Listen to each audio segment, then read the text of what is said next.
Everybody hates Poe. Everybody hates Poe. Everybody hates Poe. Everybody hates Poe. This is an Unlimited production. Everybody hates Poe. Everybody hates Poe. Everybody hates Poe. Everybody hates Poe. Talking all facts, keeping egos. If you got receipts, brother, bring them to the show. When it come down to it, who to go? All you LeBron James fans, I want smoke. Everybody hates Poe. Everybody hates Poe. Everybody hates Poe. Everybody hates Poe. Talking all facts, keeping ego. If you got receipts, brother, bring them to the show. When it come down to it, who to go? All you LeBron James fans, I want smoke. Welcome, everybody. Welcome to another edition of Everybody Hates Pope. Please take a quick time out and share. If you are not a subscriber, please hit that subscribe button and comment on the show. Comments, things like that, help the show grow and build and improve the content. But anyway, like, share, and subscribe. Listen, man, this is quick, man. We're going to dive right on into it, man.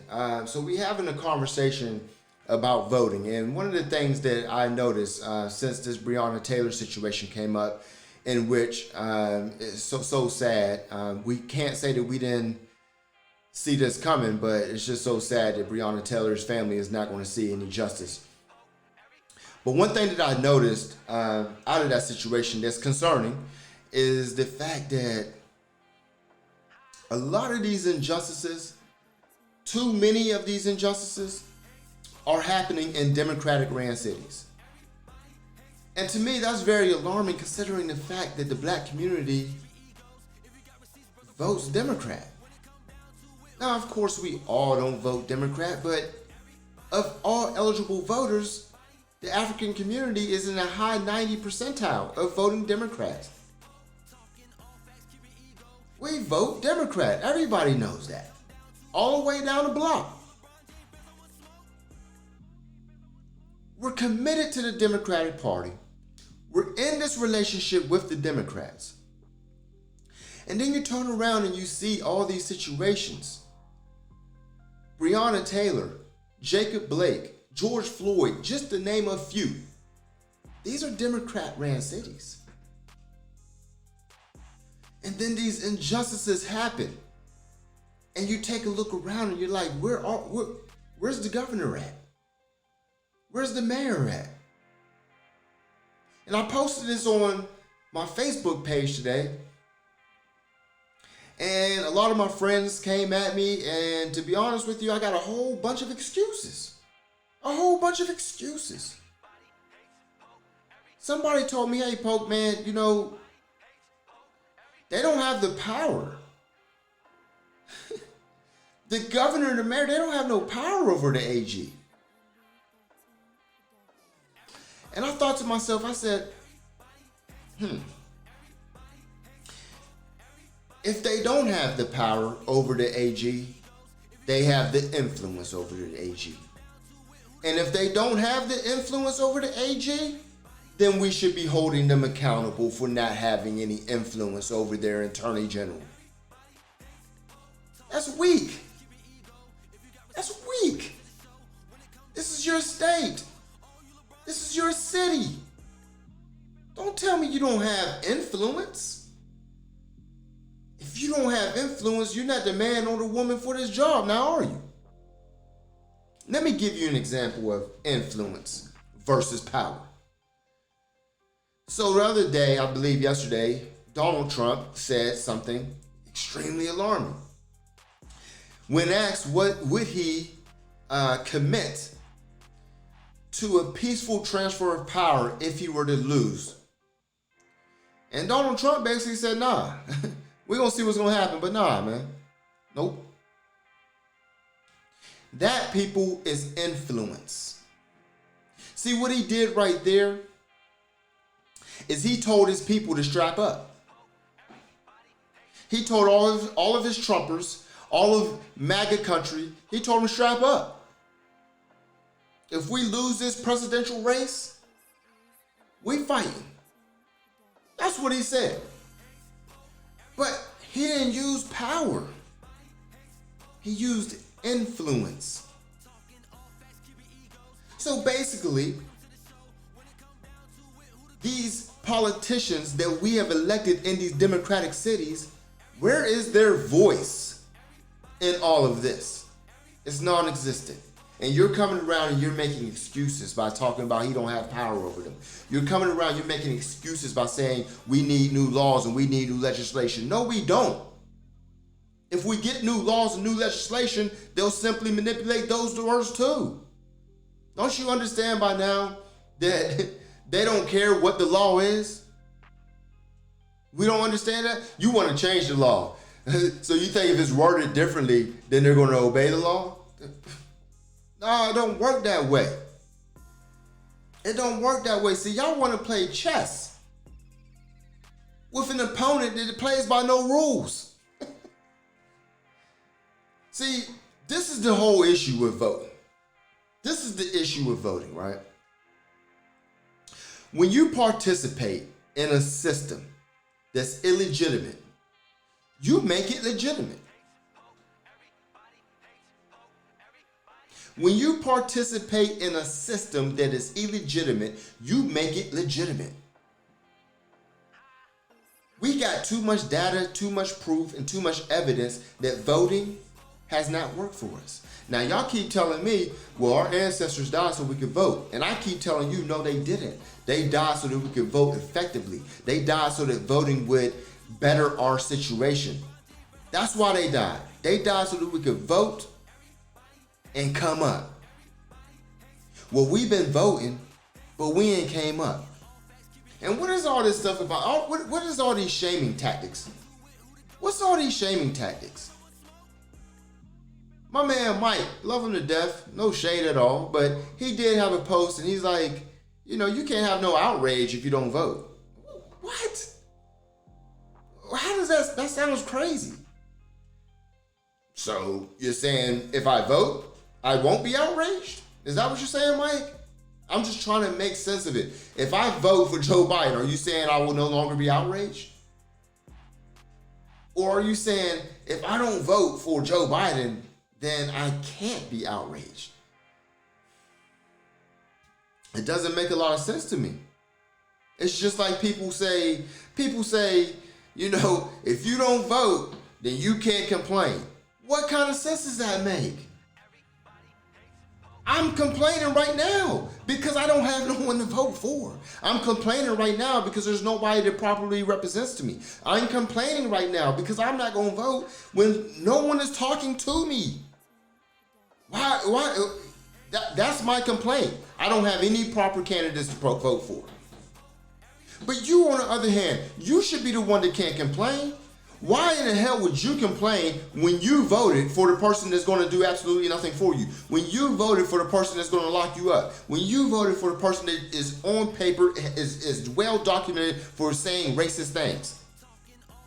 How you going to complain when you're the one that voted for him? The person that doesn't vote is the one that should be complaining. He got it messed up. How are you going to vote? How are you going to complain after you voted? That's the question.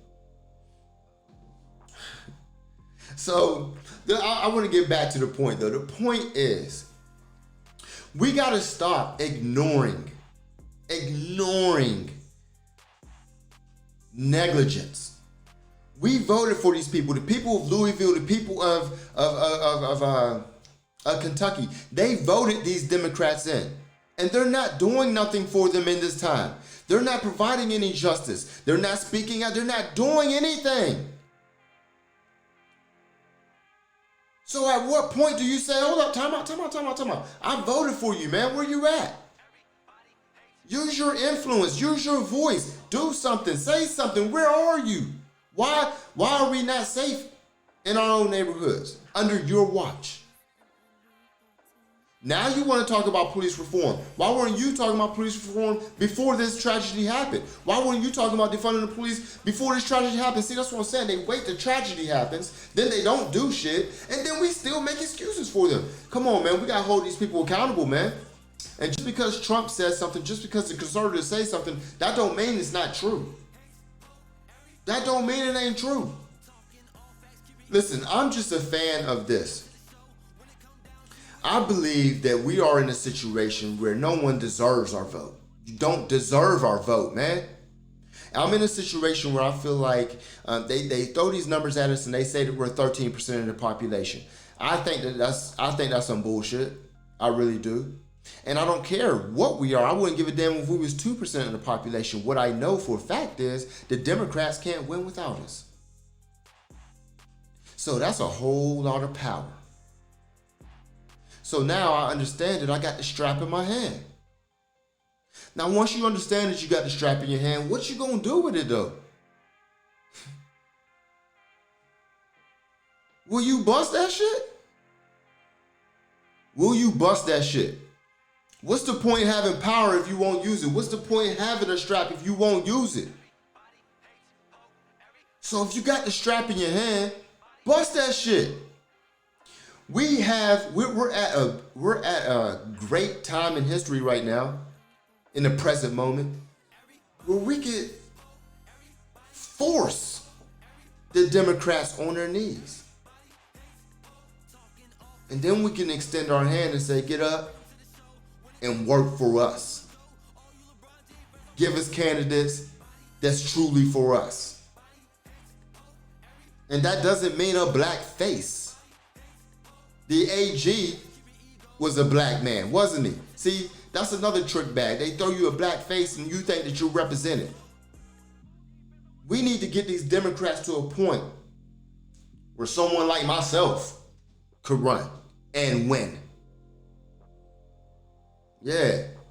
We need to get to a point where someone that truly represents us can actually win. That's what we need.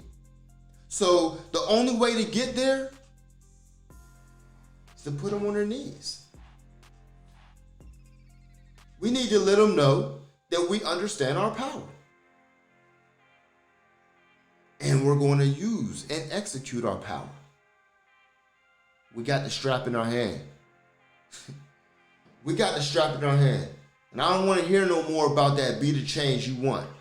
We've been voting for too long. I got too much facts and too much evidence to show that voting has not helped our situation at all. When has voting helped our situation? Tell me that. When has it helped? Every single time there's always roadblocks, always excuses that y'all come up with. Oh, we don't control. We had a Democratic president, a black man as president. Hey man, Obama didn't do nothing for the black community. Oh, well, he's not the president of black people. What? Imagine the LGBTQ community saying something as dumb and silly. When the LGBTQ community vote for you, you better do something for them, or they will never vote for you again. And that's the only way to vote. That's the only way to vote. And that's what our ancestors intended for us. To vote with some balls, man. To vote with some self-worth. And also, lastly, if we're going to vote for somebody, let's put the bag up. Let's put the bag up. That's a lot what happened with Obama. We voted for Obama in record numbers, but we didn't put the bag up. So we voted for him. They put the bag up. They got the work done on their behalf. I'll vote, but let's vote effectively and let's vote smart. This just blind faith to the Democratic Party is ridiculous and stupid. We're in an abusive relationship, man. We are in an abusive relationship with the Democratic Party. Withholding our vote will work on our behalf. Please like, share, and subscribe. I'm out.